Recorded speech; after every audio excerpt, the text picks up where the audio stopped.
ファースト日本語。第14話、漢字の罠。日曜日の朝、ファストは中野の商店街を歩いていた。天気が良くて、散歩にちょうどいい日だった。朝ごはんを食べた後、部屋にいるのがもったいなくて、外に出た。この全スーパーの帰りに気になった看板のことを思い出した。あの時は読めなかったが、今日はもう一度見てみたかった。確か、この辺りだったな。あの通りを曲がったところだ。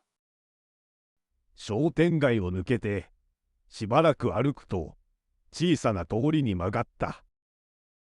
古い建物が並んでいて、お店がいくつかあった。自転車が1台、壁に立てかけてあった。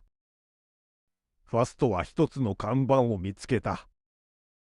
白い壁に大きな文字が書いてあった。あった。喫茶店。ファストは嬉しくなった。喫茶店なら、コーヒーが飲める。朝ごはんの後で、ちょうどコーヒーが飲みたかった。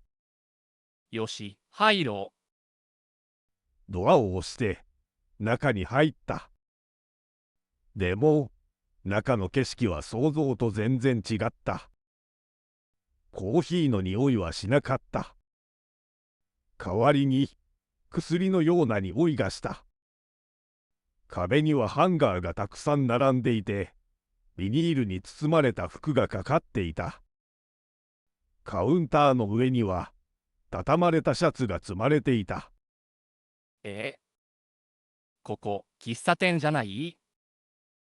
カウンターの奥から、年配の男性が出てきた。いらっしゃいませ。お預かりですか？いえ、すみません。ここは喫茶店ですか？いいえ、うちはクリーニング屋ですよ。洗濯物のお店です。ファストの顔が赤くなった。クリーニング屋。洗濯の店だ。コーヒーの店ではない。目の前のハンガーと服を見て、やっと状況がわかった。すみません。間違えました。ファストは頭を下げて、急いで外に出た。ドアを閉めて、もう一度看板を見た。よく見ると、書いてある文字は、クリーニング、だった。カタカナだ。隣の建物にも看板があった。そちらには、喫茶、と書いてあった。二つの看板が近くて、遠くから見ると一つに見えたのだ。そういうことか。全然違う店だった。後ろから声が聞こえた。大丈夫ですか？振り返ると、買い物袋を持った女性が立っていた。40代くらいで、ニコニコしていた。はい。看板を間違えて読んでしまって。この通り、看板が多いですからね。女性はクリーニング屋の看板を指さした。こっちはクリーニング屋さん。で、喫茶店はちですよ。女性は隣の建物を指さした。小さなドアの上に、喫茶、丸山、と書いてあった。ありがとうございます。看板が近くて間違えました。この辺りの看板はわかりにくいですよね。私も最初は迷いました。ファストは笑った。恥ずかしかったけれど、気持ちが少し楽になった。やっぱり漢字は難しいです。でも、読もうとしているだけですごいですよ。頑張ってくださいね。ありがとうございます。女性は手を振って去っていった。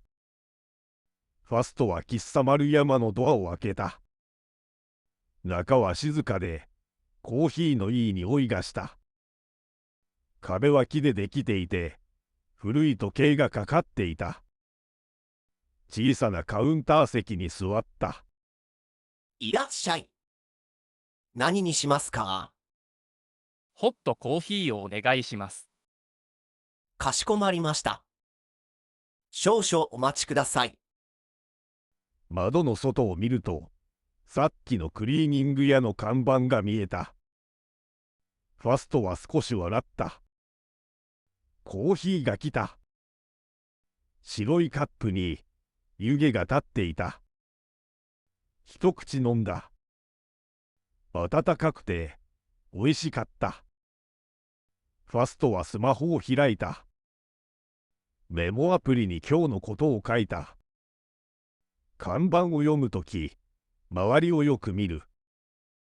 一つの看板だけで判断しない。近くまで行って確認する。それからメモを下にスクロールした。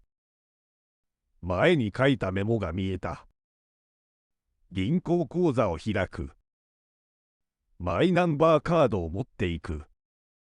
銀行口座か。そろそろやらないとな。コーヒーをもう一口飲んだ。今日は失敗したけれど、いい散歩になった。新しい喫茶店も見つけた。次の課題は銀行だ。